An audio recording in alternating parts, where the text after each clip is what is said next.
Welcome to our next class. तो इसके पहली क्लास में आपको बताया गया था कि बोर की त्रिज्या का व्यंजक, बोर की त्रिज्या बराबर आया था आपका r बराबर n square h square divided by 4 pi square m z e square ये आया था।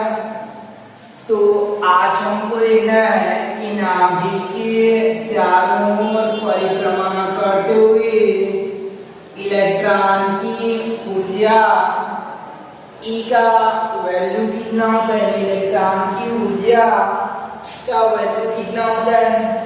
कल की त्रिज्या की गणना यानी कितना दूरी पर यह परिक्रमा करता है उसका सूत्र निकाल चुके हैं। अगर n बराबर 1 रखेंगे हम लोग तो यह r बराबर 1 का पावर 1 हो जाएगा, यानी h स्क्वायर 4 पाई स्क्वायर और m z स्क्वायर यहाँ पे परिक्रमा करेगा।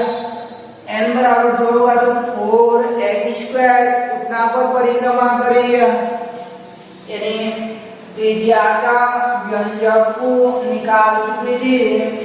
आप देखें इलेक्ट्रॉन की ऊर्जा नाभिक के चारों ओर परिक्रमा करते हुए इलेक्ट्रॉन का कुल ऊर्जा का मान कितना होता है। तो उसके लिए स्टेटमेंट और चित्र कल के जैसे रहेगा कि आज बोर की ऊर्जा है तो व्यंजक निकालेंगे परिक्रमा करते हुए इलेक्ट्रॉन की ऊर्जा, यानी इलेक्ट्रॉन की ऊर्जा का इलेक्ट्रॉन की ऊर्जा का व्यंजक, यानी आज इलेक्ट्रॉन की ऊर्जा का व्यंजक को निकालेंगे परिक्रमा करते हुए इलेक्ट्रॉन की ऊर्जा का व्यंजक को ज्ञात करेंगे। तो स्टेटमेंट सेम रहेगा कल जैसे। कल का स्टेटमेंट क्या था कि माना कि Z परमाणु क्रमांक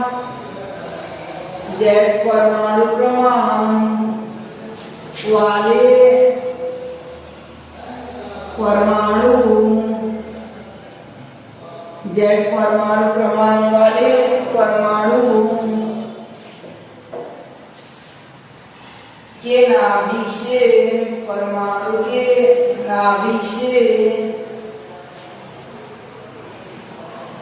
r दूरी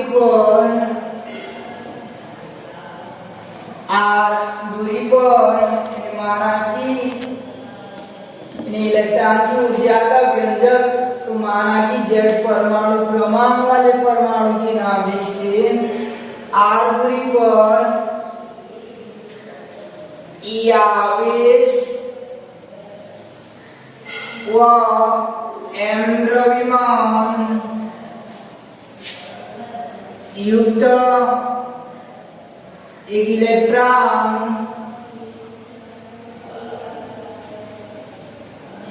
इलेक्ट्रॉन फीवेक से परिक्रमा कर रहा है,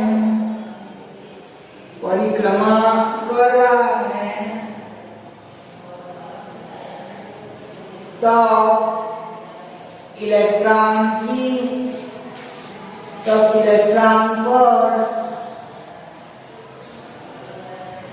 लगने वाला अभिकेंद्री बल बराबर इलेक्ट्रॉन पर लगने वाला अभिकेंद्री बल बराबर लगने वाला अभिकेंद्रीय बल बराबर इसका वैल्यू कितना हो जाता है। अभिकेंद्री बल बराबर यानी आया था कल देखे Z E गुणा E बटे R स्क्वायर।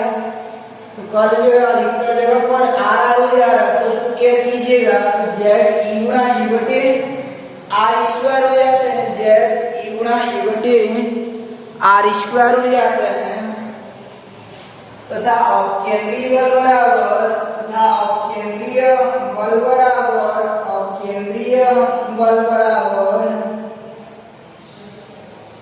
होता है आपका अपकेंद्रीय बल का वैल्यू कितना आता है आपका mv स्क्वायर अपॉन r होता है। अब इलेक्ट्रॉन की वृत्तीय गति के लिए इलेक्ट्रॉन इलेक्ट्रॉन के वृद्धि गति के लिए, इलेक्ट्रॉन के वृद्धि गति के लिए आपका अभिकेंद्रीय बल बराबर, अभिकेंद्रीय बल बराबर, अभिकेंद्रीय बल बराबर, यानी अभिकेंद्रीय बल बराबर हो जाता है आपका अपकेंद्रीय बल होता है, अभिकेंद्रीय बल बराबर अपकेंद्रीय बल, यानी यहां से मिला था हमको अभिकेंद्रीय बल का वैल्यू कितना आता है ZE/r², और अब केंद्रीय बल का वैल्यू आता है आपका mv²/r। इसको सॉल्व कीजिए, r कैसे हो गया ZE इक्वल हो जाता है आपका ZE² divided by r mv², यानी यहाँ से मिला था m को ट्रांसफर किए तो ZE²/rm इक्वल टू v², यानी यहाँ से मिल जाएगा आपको v² बराबर ZE²/rm। इसको इक्वेशन 1 कीजिए, यानी कल का जो समीकरण 1 था वहां तक आपको कुल मिलाकर पहुंचना है, यानी कल का जो समीकरण 1 था वहां तक कुल मिलाकर आपको पहुंचना है, यानी v² का वैल्यू मिला है हमको, ये v² बराबर कितना आता है कि v² बराबर आता है, v² बराबर आ जाता है ZE²/rm। इसको इक्वेशन 1 कर लेते हैं। तो यहाँ तक तो कल का थ्योरी था, कल जो बताया गया था आपको वही था।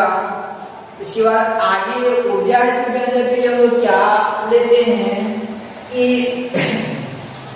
ये नाभिक के चारों ओर परिक्रमा करता हुआ इलेक्ट्रॉन की कुल ऊर्जा जो रहती है, नाभिक के चारों ओर गतिशील इलेक्ट्रॉन की कुल ऊर्जा जो रहती है वह उसकी स्थितिज ऊर्जा और गतिज ऊर्जा की योग के तुल्य होती है। यानी किसी कण पर दो प्रकार का ऊर्जा निहित रहता है, एक स्थितिज ऊर्जा और दूसरा गतिज ऊर्जा। रही बात गतिज ऊर्जा किसे कहते हैं, किसी वस्तु में गति के कारण उत्पन्न ऊर्जा को गतिज ऊर्जा कहते हैं। जैसे नदी के धारा में पानी जो जा रहा है, नदी में जो पानी बहता है उसमें गतिज ऊर्जा होती है, यानी गति के कारण उत्पन्न ऊर्जा को गतिज ऊर्जा कहा जाता है। किसी वस्तु में पृथ्वी सतह से दूरी के कारण, यानी पृथ्वी सतह से ऊंचाई के कारण जो ऊर्जा निहित रहती है उसे स्थितिज ऊर्जा कहा जाता है। जैसे पेड़ में आपका एक चिड़िया बैठी हुई है तो उस पर स्थितिज ऊर्जा रहेगा, जबकि सड़क में कोई कार गति कर रहा है तो गतिज ऊर्जा होगा। और मान लीजिए कि कोई त्रिदिम में यानी आकाश में गति कर रहा है तो उसमें दोनों प्रकार का ऊर्जा होगा। वो पृथ्वी सतह से ऊपर है तो स्थितिज ऊर्जा होगा, और गति कर रहा है तो उसमें गतिज ऊर्जा भी होगा। यानी आसमान में गति करता हुआ चिड़िया या आसमान में गति करता हुआ एरोप्लेन जो है उस पर दो प्रकार का ऊर्जा होगा, स्थितिज ऊर्जा और गतिज ऊर्जा दोनों होगा। यानी पृथ्वी सतह से ऊंचाई पर भी है और गति भी कर रहा है, तो इस प्रकार उड़ता हुआ एरोप्लेन पर जो है दोनों ऊर्जा निहित रहती, गतिज ऊर्जा और स्थितिज ऊर्जा। ऐसे नाभिक के चारों ओर परिक्रमा करता हुआ इलेक्ट्रॉन पर इलेक्ट्रॉन की कुल ऊर्जा जो रहती है, क्योंकि वह नाभिक से दूर है, दूरी में है, इसलिए स्थितिज ऊर्जा होगा। नाभिक से दूरी पर है इसलिए स्थितिज ऊर्जा होगा। सहसा जो है क्योंकि वो नाभिक के चारों ओर परिक्रमा कर रहा है इसलिए उसमें गतिज ऊर्जा होगा। तो इस प्रकार से अब आगे देखते हैं हम लोग कि नाभिक के चारों ओर, नाभिक के चारों ओर, नाभिक के चारों ओर परिक्रमा करते हुए, परिक्रमा करते हुए इलेक्ट्रॉन की कुल ऊर्जा, इलेक्ट्रॉन की कुल ऊर्जा यानी इलेक्ट्रॉन का कुल ऊर्जा जो है, कुल ऊर्जा को ई से रिप्रेजेंट करते हैं तो ई बराबर होता है आपका, यानी इलेक्ट्रॉन की कुल ऊर्जा हो जाएगा उसकी काइनेटिक एनर्जी यानी गतिज ऊर्जा और उसके पोटेंशियल एनर्जी स्थितिज ऊर्जा की योग के तुल्य होता है। गतिज ऊर्जा और स्थितिज ऊर्जा के योग के तुल्य हो जाता है, यानी इलेक्ट्रॉन की कुल ऊर्जा जो है उसकी गतिज ऊर्जा और स्थितिज ऊर्जा के योग के तुल्य होता है। इलेक्ट्रॉन की कुल ऊर्जा जो रहती है, इलेक्ट्रॉन का कुल एनर्जी जो रहता है वो उसकी स्थितिज ऊर्जा और गतिज ऊर्जा के योग के तुल्य होता है। रही बात आप 9वीं क्लास में पढ़े होंगे या 11वीं फिजिक्स में पढ़ोगे कि गतिज ऊर्जा बराबर सूत्र होता है आपका हाफ mv²। गतिज ऊर्जा का सूत्र कहते हैं 1/2 mv² बराबर काइनेटिक एनर्जी। गतिज ऊर्जा का सूत्र हो जाता है आपका 1/2 mv² हो जाता है। तो 1/2 mv² को कहते हैं कि गतिज ऊर्जा कहा जाता है। ये गतिज ऊर्जा के ही बराबर कितना हो जाएगा आपका 1/2 mv²। रही बात स्थितिज ऊर्जा का वैल्यू कितना है या पोटेंशियल एनर्जी का, तो पोटेंशियल एनर्जी स्थितिज ऊर्जा बराबर पड़ोगे सूत्र आप mgh को स्थितिज ऊर्जा कहते हैं। mgh को स्थितिज ऊर्जा कहा जाता है। तो ये m द्रव्यमान, g जो गुरुत्वीय त्वरण होता है और h जो पृथ्वी से ऊंचाई होता है। तो mgh को स्थितिज ऊर्जा कहा जाता है। ये g जो एक प्रकार का त्वरण है और इन दोनों यानी a या g को जो त्वरण कहा जाता है और उसके साथ द्रव्यमान का गुणा कर देंगे तो f गुणा a को कहा जाता है, m गुणा a को कहा जाता है, बल कहा जाता है। द्रव्यमान गुणा त्वरण को f गुणा a या m गुणा g को कहा जाता है, f कहा जाता है, बल कहा जाता है। तो ये mg की जो क्या लिख सकते हैं हम लोग बल, और ये l जो डिस्टेंस होता है, दूरी होता है, लंबाई होता है। तो दूरी के रूप में यहाँ पे त्रिज्या है। तो बल बराबर यानी स्थितिज ऊर्जा बराबर क्या हो जाएगा आपका F गुणा R हो जाता है, यानी बल गुणा त्रिज्या हो जाएगा।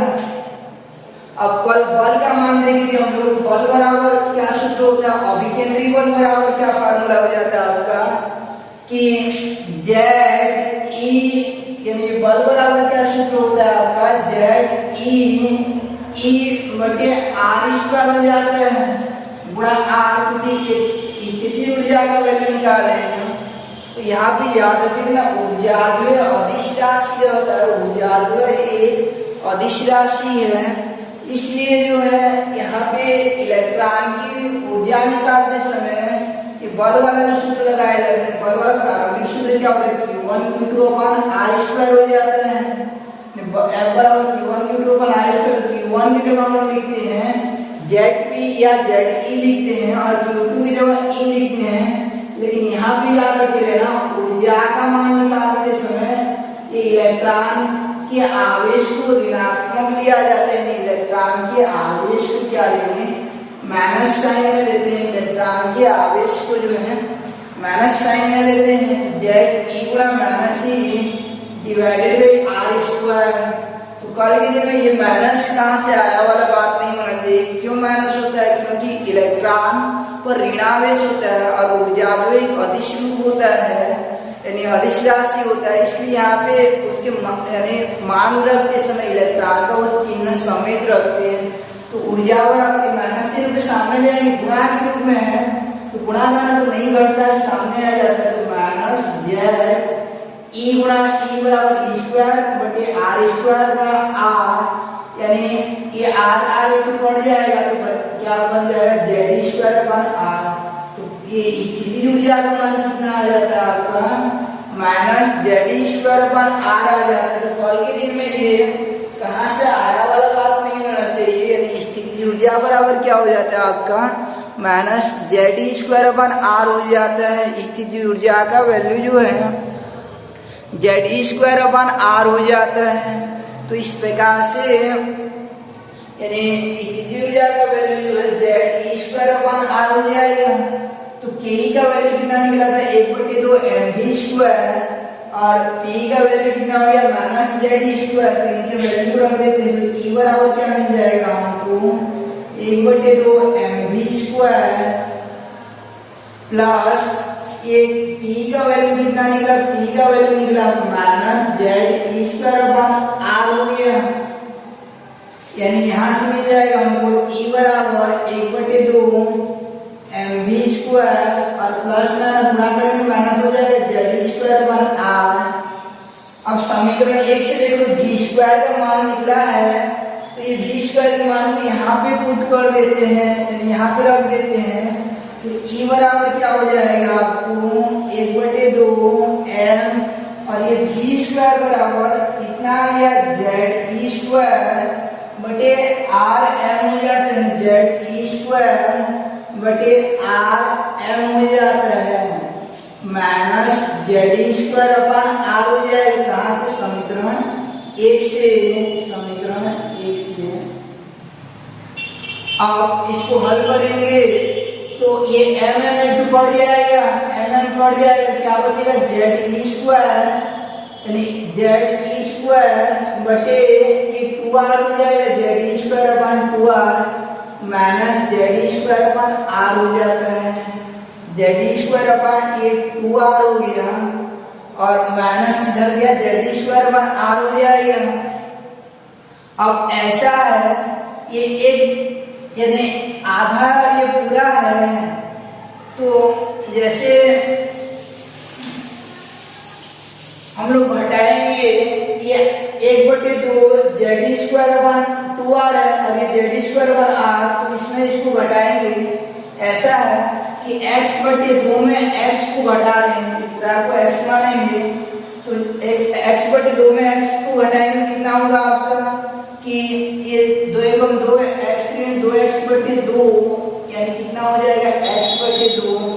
तो इस प्रकार से आधा में जब पूरा को घटाया जाता है तो आधा बचता है लेकिन चिन्ह जो बड़ा का हो जाएगा, इसलिए यानी ये x वाला जो चिन्ह है वही वाला होगा। तो घटाएंगे तो आधा में पूरा घट रहा है तो क्या हो जाएगा आपका माइनस जेड ई स्क्वायर अपन 2r हो जाएगा। आधा में जो है पूरा को घटा देते हैं।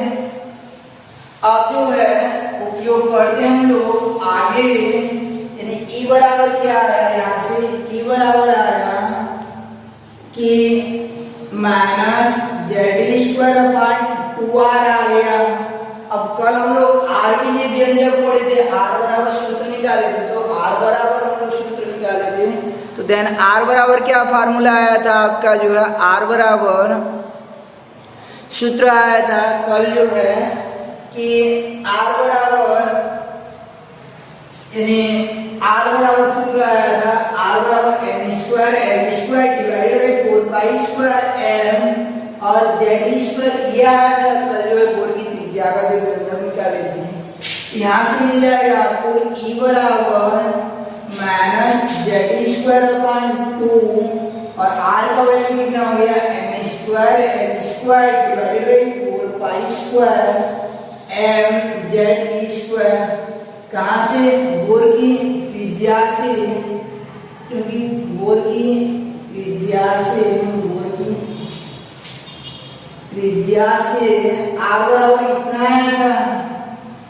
अब e बराबर हो जाएगा आपका, याद रखिएगा मैन बट्टी ये है तो बट्टे के नीचे बट्टी रहता है तो नीचे वाला ऊपर चला जाता है तो क्या हो जाएगा आपका माइनस जेड स्क्वायर और ये वाला टर्म ऊपर जाएगा 4 पाई स्क्वायर m और जेड स्क्वायर ऊपर चला गया, नीचे में क्या हो जाएगा 2 गुणा n स्क्वायर l स्क्वायर हो जाएगा, n स्क्वायर l स्क्वायर हो जाएगा। तो यहाँ से मिल जाएगा आपको कि n स्क्वायर h स्क्वायर हो जाता है। तो यहाँ से मिल जाएगा आपको कि यानी r का मान जो है बोर की त्रिज्या से रखे। अब ये 2 बढ़ जाए, 2 दूनी 4 हो जाए, 1 तो 2 बचेगा ऊपर तो माइनस जेड स्क्वायर गुणा 2 pi square m Z square बटे n स्क्वायर h स्क्वायर हो जाता है, यानी n स्क्वायर h स्क्वायर हो जाएगा। तो यहाँ से मिल जाएगा आपको कि e बराबर ये 2 को सामने लिख देते हैं -2 और ये z 2 है तो z गुणा z बराबर z स्क्वायर हो जाता है, z बराबर z गुणा z बराबर z स्क्वायर हो जाएगा और पाई स्क्वायर हो जाता है यानी 2z स्क्वायर पाई स्क्वायर और ये m एक ही 2 है m और e हो जाएगा, e का घात 2 और e का घात 2 हो जाएगा आपका, e का घात 4 हो जाएगा और नीचे में होगा आपका n square h square means ई बराबर हो जाएगा आपका 2 पाई स्क्वायर, यानी ये पाई को पहले लिख देते हैं तो 2 pi square m z square e to the power 4 n square h square,